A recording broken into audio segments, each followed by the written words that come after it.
And welcome back to another CBB Talk with your boy Will Dickinson. UConn has gone back to back and has won the 2024 College Basketball National Championship. And let's recap this game this season, the legacy that UConn will leave behind this year. Man, I called it from not the beginning, because obviously in the preseason I had UConn ranked number 8th. And that was kind of like the average ranking for UConn. But I've been on UConn's train for a while. You can go look at my tweets. You can go watch these videos back. About who was better. I had a video back. I think my most popular video on this channel was who's the better team. I made this on February 5th. UConn or Purdue. I don't know what I said, but I'm sure. I hope I said UConn. But yes, that was the most popular video I made, that on February 5th. Now 2 months later, those teams did square off in the national championship, and UConn has taken home the title in a 75-60 effort. They covered. They win by double digits. I think I predicted that in my preview video. It was always UConn. Dan Hurley's team played absolutely fantastic. So let's talk about this game here. Obviously, the big story was Zach Edey against Klingon. And look, Zach Edey won the battle 37-10, while Klingon had 11-8 and was in foul trouble, had 4 fouls in this one. But what Donovan Klingon did was, or what UConn really's goal was, it's going to be one-on-one, not too many digs, not too many doubles, and prevent the 3-ball. Purdue shot 7 threes in this game. That is unreal that Purdue shot 7 threes in this game and only made 1, and the 1 was a tough sidestep by Braden Smith. So, yeah, UConn really, totally locked up Purdue on the perimeter. Braden Smith had a good first half, really struggled in the second half here. Fletcher Lawyer gave you absolutely nothing. Lance Jones had 2 fouls in the first half, really gave you nothing there. The bench was it was Zach Edey and no one else here. Let's talk about UConn. We obviously got to start with the Final Four most outstanding player. Wasn't a first-team All-American in my eyes, but damn, yeah, I kind of look stupid. Second-team All-American was Tristan Newton, man. I always say his game is a little bit of a nonchalant look, where he doesn't look like he makes it look so effortless. He's not looking like he's going 1,000% and giving it not his all, but putting every blood, sweat, and tears into the game. But it is what he does. I mean, he's just such a smart basketball player. 7 assists, 0 turnovers, 2 threes, 20 points, 5 boards, and pretty much played the whole game. What didn't Tristan Newton do in the score? It's the second straight year that Tristan Newton had scored, led UConn scoring in the national championship game. He hits that 3, he's going to call home. What Newton did in this one is just insane. What Dan Hurley did was, with this team, was obviously Newton is a guy, not a highly talented player coming out of high school, went to ECU. And last year came to UConn, and these past 2 years, he's grown so much. And this year, much more. He became a star, an All-American, and he wins Final Four MVP, rightfully deserving.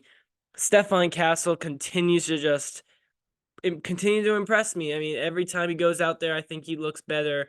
In this one, he didn't shoot it as well, but he still makes all the right plays for a freshman here.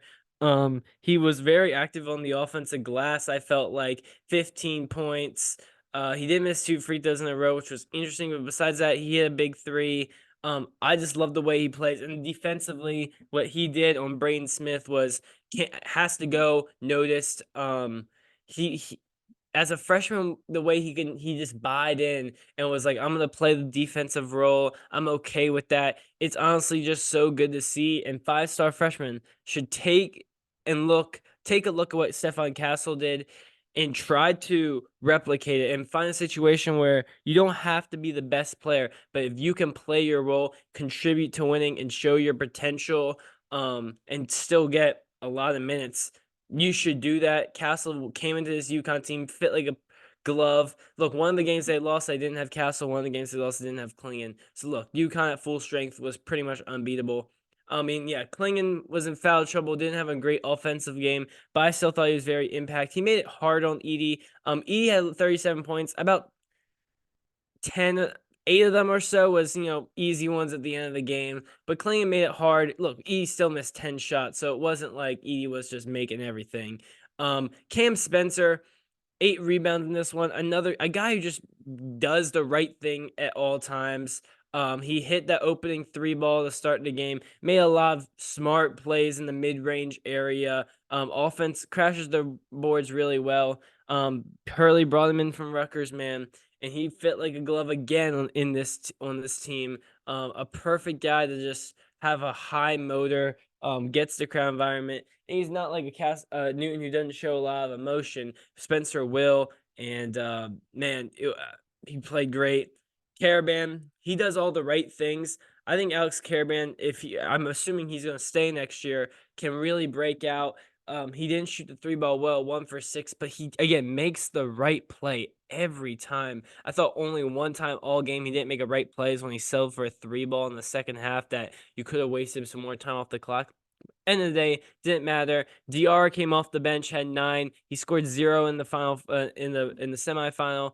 In the natty champion, 9 off the bench with some big spot minutes. And Samson Johnson only got 5 minutes and had 5 fouls. But he had 2 good lobs there in the second half.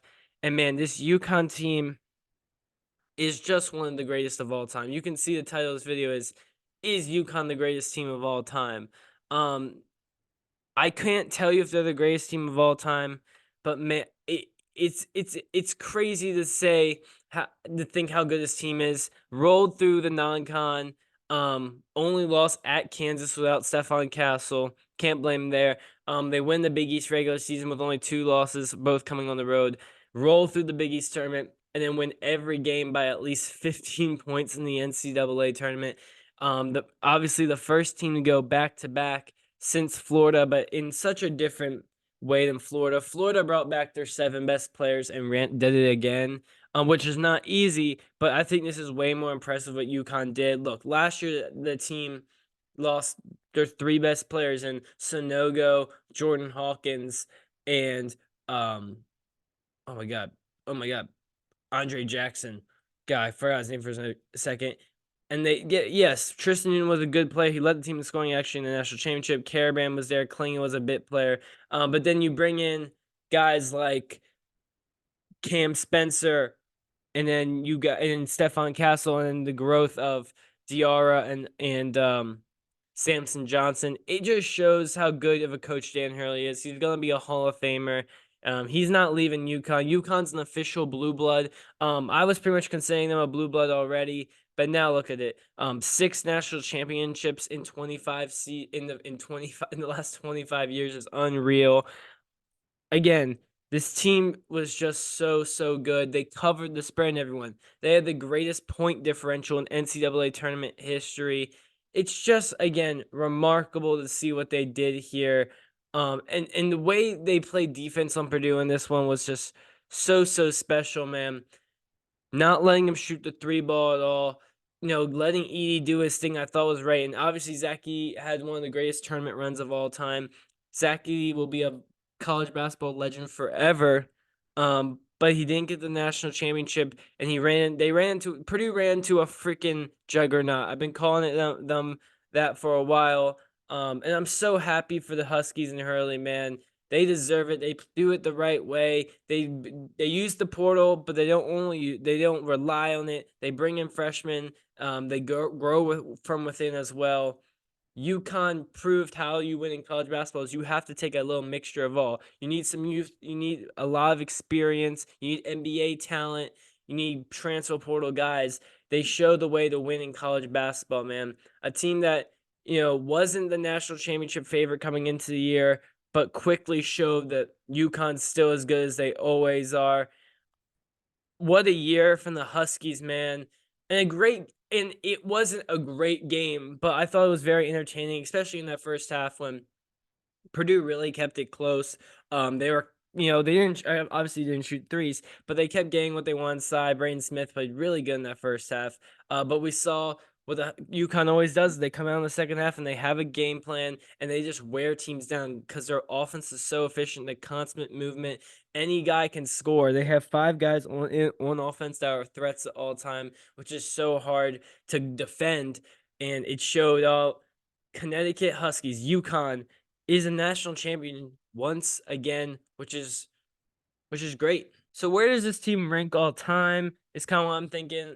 It's hard for me to say, oh, they're up there with these UCLA teams because obviously I never saw them play. The '90s Duke teams were really good with Leitner and Bob Hurley. The Florida teams were good. UNC teams early, but I'm thinking about in the more recent era, let's say the last decade or so. I think UConn's probably the best team.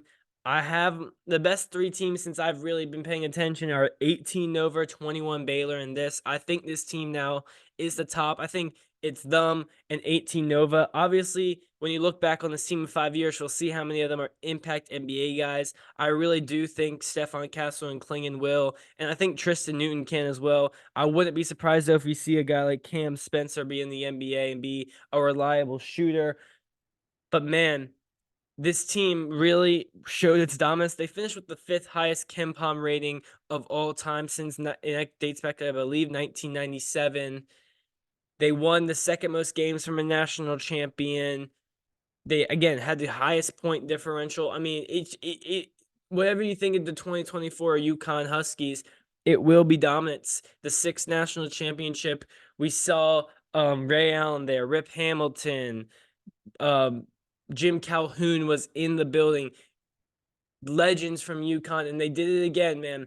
Dan Hurley has cemented a dynasty here in UConn. I never thought we could see back to back. We have always seen these last couple years. The last couple years have been the team that wins the national championship loses usually in the 2nd round the next year. And I said, and I vividly remember, I promised saying this was when I was picking my bracket. I don't know if I said on my bracket video, but I was saying to my dad when he was picking his bracket, I was like, because my dad pays attention to college basketball, but he doesn't know as much as me. And I was just saying, yeah, UConn, no number one team, no number one overall seed had won it since Louisville did. There's only been 4 ever to do it. No teams won back to back since Florida. No teams even got out of the first weekend since I believe Duke did. In like 8 years ago. So he was like, so all the signs are pointing against UConn. And I said, yeah, but I picked UConn in my bracket because I truly believe no one can beat them. And I've been beating that drum for a while. The way they got through the Big East tournament, the way they went here is just so dominant. Big East fans are having a field day. Obviously, Seton Hall wins the NIT, and look, Seton Hall was one of the 3 teams to beat UConn this year. That was their last loss. They lost 1 game in all of 2024. And then we saw Creighton make an Elite 8, or sorry, a Sweet 16, and same with Marquette. We saw what they did there. St. John's, Seton Hall, they all had arguments to get in. The Big East, has now won, I believe, 8 championships in the last. This is the last what? Last couple or 6 championships in the last like 10-ish years, 12-ish years. That's tied with the ACC.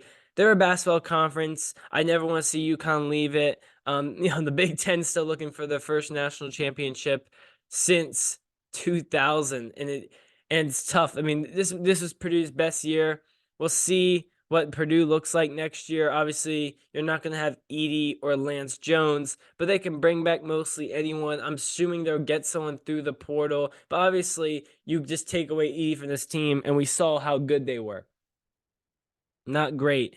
The surrounding pieces weren't great. So obviously, Matt Payne is going to have to get someone that can not fill the shoes of Edey, but give some similar production if it's going to be a big, or if they're going to try to get a better scoring guard. But we'll see. And then UConn, obviously it's going to be tough losing Newton. You're going to lose Stephon Castle to the draft.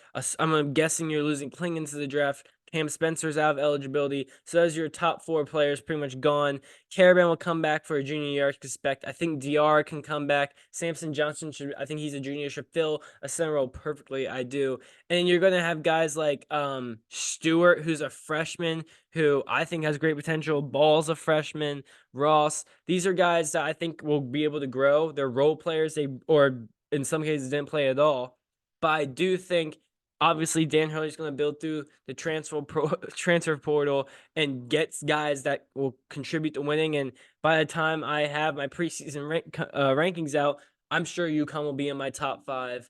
And man, thinking this team could have had Cooper Flagg last year. I think that was one of his final schools, and maybe Cooper Flagg is fine with his Duke decision. But after, how do you go and watch those games and be like, damn, I don't want to play for Dan Hurley, because I know I would. So yeah, the college basketball season's over, man. It it's hard because I've made now this was my 63rd or 62nd straight not straight, but video from this season. I'm gonna have one more with my awards that I'm gonna start making now. I'm should be coming sometime later this week, but it's hard to say because obviously I've been doing this for the last 2 years and I don't know if I'm gonna be doing it next year or not because I'm going off to college. So I'm not sure on um if I'm going to be able to make these. My goal is to still be able to do this because I love talking college basketball. It's my favorite sport, so I'm gonna try to find a way to do it. But it will be a little tougher. But the growth this year has been amazing. I can say more about this on the awards, but yeah, I mean my views have probably went up times 10.